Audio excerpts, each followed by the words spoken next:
Corona के चलते बच्चों की पढ़ाई काफ़ी ज़्यादा प्रभावित हुई थी।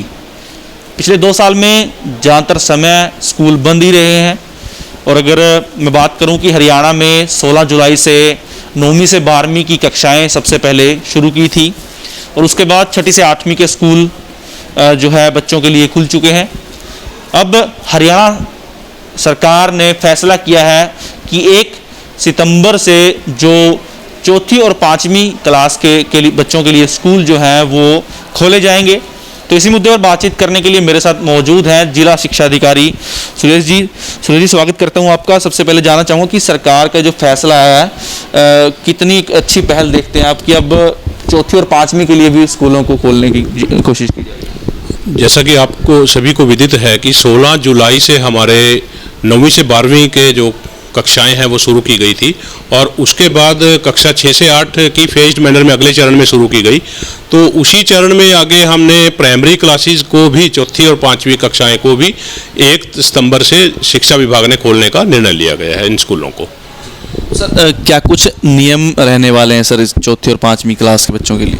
बिल्कुल, जैसा कि पता ही है अभी हमारे जो टीचर्स हैं वो सभी स्कूलों में आ रहे हैं, चाहे प्राइमरी हैं, चाहे मिडिल स्कूल्स हैं और चाहे हाई और सीनियर सेकेंडरी स्कूल्स हैं। हमारी पूरी तैयारियां ऑलरेडी पहले ही तैयार हैं। तो इसमें जो SOPs हैं निर्धारित डिपार्टमेंट के द्वारा, जो गाइडलाइंस हैं पहले ही, उन सभी को फॉलो किया जाएगा। चाहे इसमें 50% बच्चे आने हैं, पहले ही 50% बच्चे, अभी भी 50% बच्चे आएंगे पूरी क्लास से पूरे स्कूल में। और उसमें एक डेस्क का ही प्रयोग होगा एक बच्चे के लिए, मास्क का प्रयोग करेंगे और थर्मल जो टेम्परेचर है बच्चे का वो भी नोट किया जाएगा। और इन सभी बातों का ध्यान रखा जाएगा जिससे जो कोविड का जो प्रोटोकॉल है उसका पूरी तरह से अनुपालना की जाएगी। सर जैसा कि पता चला कि इस बार ऑक्सीमीटर का प्रावधान भी आप कर रहे हैं, ऑक्सीमीटर लिए जाएंगे स्कूल में और 2 बार बच्चों का टेम्परेचर चेक होगा, रिकॉर्ड सब मेंटेन होगा। इसका रिकॉर्ड मेंटेन होगा, बिल्कुल। ऑक्सीमीटर का भी सरकार ने परचेज करके हमें दिए हैं, उनका यूज़ होगा। और जो थर्मल टेम्परेचर है, जो टेम्परेचर है बच्चे का, वो भी नोट किया जाएगा। और ये सारा अवसर ऐप के ऊपर रिकॉर्ड किया जाएगा, चाहे टीचर्स हैं चाहे बच्चे हैं, ये सारा एक रिकॉर्ड होगा, बिल्कुल उसको सुनिश्चित किया जाएगा। सर अंबाला में आपने क्या कुछ तैयारी किस तरीके से किया, क्या कुछ गाइडलाइंस दी हैं स्कूलों को? अंबाला में हमने जो हमारे जो लेटर्स हैं डिपार्टमेंट के वो समय समय पर आए हैं और सभी हमारे खंड शिक्षा अधिकारियों को समय समय पर इसके बारे में बताया गया है। और खंड शिक्षा अधिकारियों ने सभी मुखियाओं की इसकी बैठक ली है, चाहे सरकारी स्कूल है चाहे प्राइवेट स्कूल है, सभी को निर्देश दे दिए गए हैं ताकि वो स्कूलों को व्यवस्था पहले ही अपनी दुरुस्त कर लें और किसी भी प्रकार की कोई दिक्कत ना हो। सर क्या प्राइवेट स्कूलों के लिए भी यही नियम रहेंगे, उनको ही बताया गया है? बिल्कुल सेम नियम रहेंगे। विभाग की तरफ से जो गाइडलाइंस है उसको सभी को पालन करना होगा, चाहे सरकारी स्कूल है चाहे प्राइवेट स्कूल है। सर जैसे वैसे तो ऑनलाइन पढ़ाई इस दौरान चली है पूरे कोरोना काल में, लेकिन फिर भी बच्चों को लॉस तो हुआ है। तो आप कितना फ़ायदा देखते हैं कि अब फिर से ज़िंदगी पटरी पर आने लगी है, स्कूल खुलने लगे हैं फिर से? बिल्कुल, एक पढ़ाई तो पिछले साल से ही लगातार चली रही है ऑनलाइन क्लासेस के माध्यम से, लेकिन फिर भी एक जो क्लासरूम इंटरेक्शन है, टीचर के द्वारा जो पढ़ाई है, उसका कहीं ना कहीं बच्चे पर प्रभाव तो पड़ता ही है, भी उसकी कमी तो महसूस करता है बच्चा।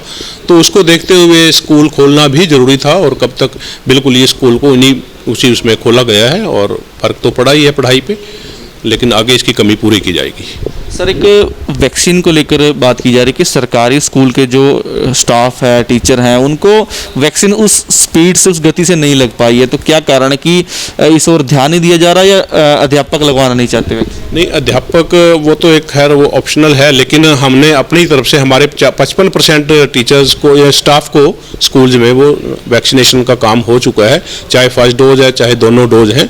और इसके लिए भी हमने CMO से मिलकर उपायुक्त के निर्देशानुसार हमने क्लस्टर लेवल पे एक कैंप, मेडिकल कैंप का आयोजन किया गया है जिसमें वैक्सीनेशन भी हुई है टीचर्स की और पूरे स्टाफ की। तो इससे निश्चित तौर पे बढ़ी है वैक्सीनेशन और जो कमी है वो पूरी हो जाएगी। बिल्कुल। तो ये थे जिला शिक्षा अधिकारी जिन्होंने साफ तौर पर बताया कि तैयारियां पूरी कर ली गई हैं। इस बार खास तौर पर बात रहेगी कि ऑक्सीमीटर भी इस बार स्कूल में मौजूद रहेंगे और समय समय पर बच्चों का ऑक्सीजन लेवल, बच्चों का टेम्परेचर चेक होगा। दिन में 2 बार बच्चों का टेम्परेचर चेक करके जो रिकॉर्ड है उसको मेंटेन किया जाएगा। और सभी तरीके से तैयारियां, जैसे कि डी साहब बता रहे हैं कि तैयारियां पूरी कर ली गई हैं। तो ऐसे में एक राहत की बात जो है वो हम कह सकते हैं कि एक लंबे समय के अंतराल के बाद अब फिर से ज़िंदगी पटरी पर लौट रही है। हालांकि कुछ डर भय भी तीसरी जो लहर है संभावित हम कह सकते हैं, उस लहर के बारे में भी बातें की जा रही हैं। लेकिन ये एक अच्छी बात है कि धीरे धीरे जो स्कूल पहले 12वीं कक्षा से 9वीं से 12वीं के बच्चों के लिए स्कूल खोले गए थे, अब वो छोटी क्लासों तक के स्कूल अब हरियाणा में खुलने जा रहे हैं। तो एक अच्छी बात है, लेकिन कहीं ना कहीं एक चैलेंज होगा शिक्षा विभाग के लिए भी, स्कूलों के लिए भी, कि किस तरीके से बच्चों की जो सुरक्षा है उसको ध्यान में रखते हुए तैयारियां जो हैं वो सुनिश्चित की जाएंगी। कैमरा पर्सन राहुल के साथ प्रदीप पंटाल, अंबाला न्यूज़ अपडेट्स।